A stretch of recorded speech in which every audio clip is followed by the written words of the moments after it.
It's been a year since the Pope's statement on surrogacy, and since then, despite there being no direct claim that his thoughts on it in any way influenced the country's politicians to call for a global surrogacy ban, it's difficult to believe it's not just a coincidence, so let's talk about it.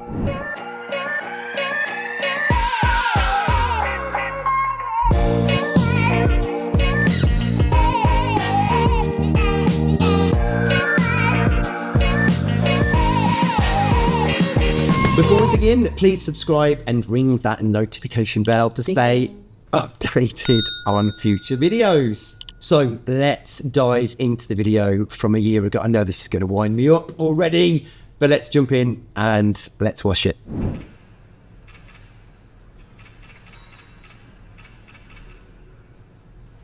Be careful now, don't fall. La via della pace esige il rispetto della vita di ogni vita umana, a partire da quella del nascituro nel grembo della madre, che non può essere soppressa né diventare oggetto di matrimonio. Al riguardo ritengo disprecabile la pratica della cosiddetta maternità surrogata, che lede gravemente la dignità della donna e del figlio. Essa è fondata sullo sfruttamento di una situazione di necessità materiale della madre.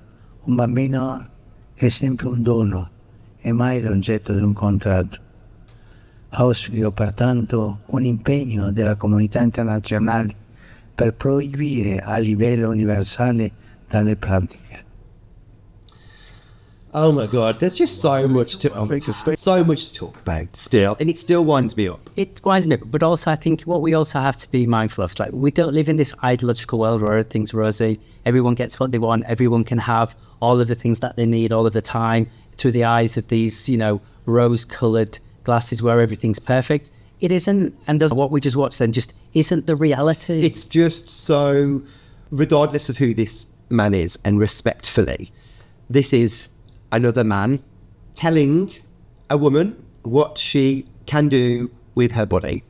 Or she should do. What we're seeing here is a man preaching to what he thinks is normal or right, and it just winds me up. And the fact that it has the barefaced cheek to talk about the welfare of that child is just a whole other can of worms that we could talk about on another video. But we're not going to go their focus, because ultimately this is about how people have children, and not everyone has mothers.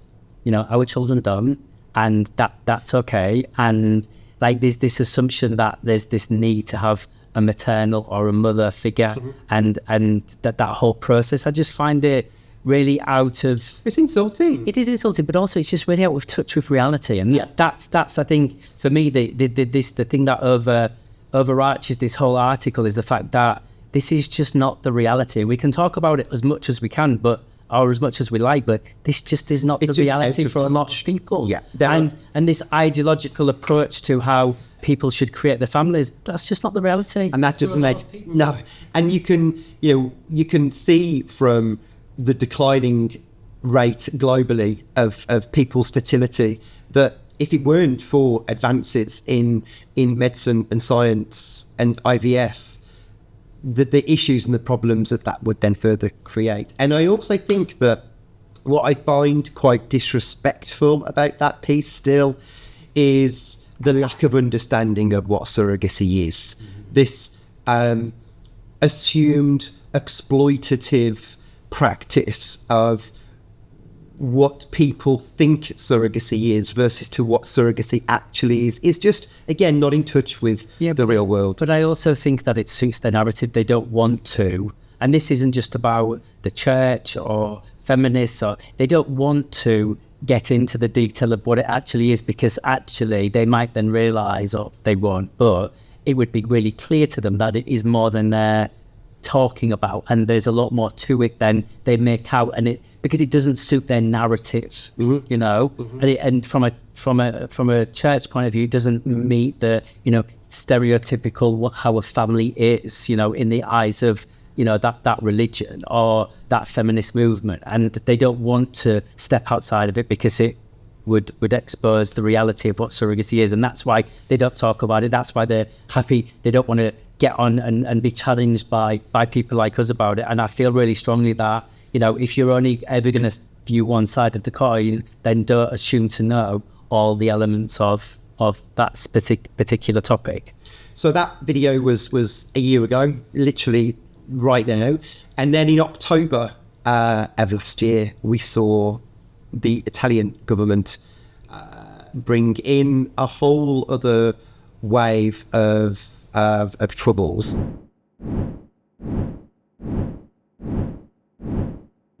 Linked to the topic of surrogacy. We're going to now look at the CNN article that came out, I think it was the 19th of October.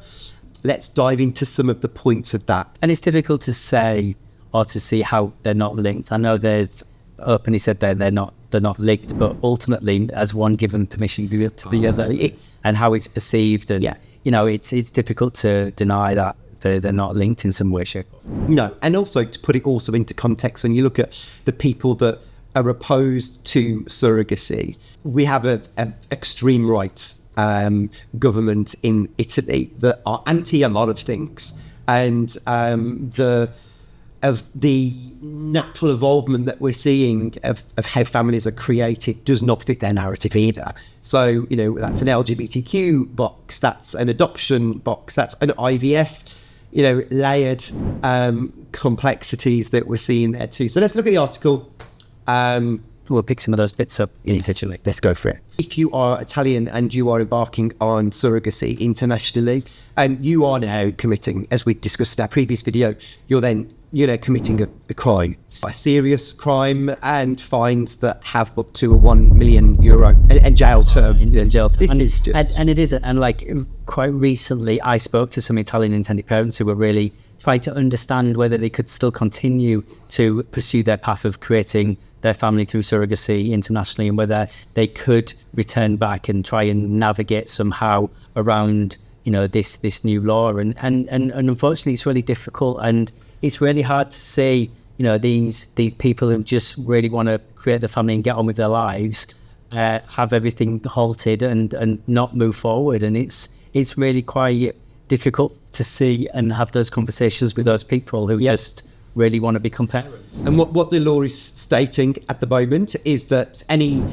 people that have created their family retrospectively, predating this obviously law change, aren't involved in this reform or this new piece of legislation. However, at the moment, and that's the thing, what we have seen happen, as we know also last year, is that how lesbian parents were targeted to remove the second parent from all of those births, which again is just a very disappointing anti-LGBTQ, because these families are not that traditional family that Italy has been so used to be seeing. You know, we are LGBTQ people are having families very different to what we used to 50 years ago. But let's also remember that this doesn't just affect LGBT families. I mean, like, we know from our organisation that 50% of our members are heterosexual, 50% are same-sex. And yes, this glares in the face of those same-sex couples looking to create their families. But there are a lot of hetero couples out there who just can create their family in the more traditional way for whatever reason, whether it be IVF challenges, medical challenges. There's lots of challenges out there. And this also impacts them. Yep. You know, they might not necessarily want to adopt. That might now be their only option. But again, it just doesn't feel right for those people who've tried so hard, where surrogacy is a viable option, and now their law in the country that they live has prohibited them from building their family, which just feels really sad. It's really sad. And as we discussed, the bill that was introduced by Giorgia Meloni's ruling far-right Brothers of Italy party, and which was personally pushed by the Prime Minister in Italy, and they kind of attached the Pope as the ally on this surrogacy issue, which is kind of where that comment that we just watched has kind of just thrown further fuel on the topic, just to radicalise and controversialise the topic even more, which is what is really, really sad and damaging. Yeah, but I just think it continues to underscore the continued political influence that the Catholic Church has in Italy. And especially when it comes to reproductive medicine. Although they say that it doesn't, I think it's really clear to see that it absolutely has an influence on it and is able to, influence those policies and get the support. Yeah. I think the only other thing for me is about, the potential for IVF as well, and what that looks like, and what the states of embryos are, and how all that thing. I think, that potentially is the next thing that they could target. Yeah. Again, that has, we're seeing that it has. And we're seeing the impact of that in the United States as well, with the disposal of embryos, and what that means is just another issue that I think we're having to keep a real close eye on. I would be encouraging the people and supporters of articles like this to just dig in to some of the actual studies and facts and research into children born through surrogacy and the stories of surrogates and why they've chosen to be a surrogate. And you soon see that people have supported this couldn't be further from the truth and the wound that can be surrogacy, and the way these children and families thrive. Lacking a parent, a mother or a father, does not leave these children or these families any less important from yours or mine. It's that's the annoying thing. The research is out there that shows you that these children, these families actually thrive. So take some of that out. So these are our thoughts. We'd love to hear yours. Comment below. Let us know how you feel, even if you disagree, but please be respectful. If you like this video, please like, subscribe, and hit that notification bell for every time we post a video for you, and we'll see you next time. Bye.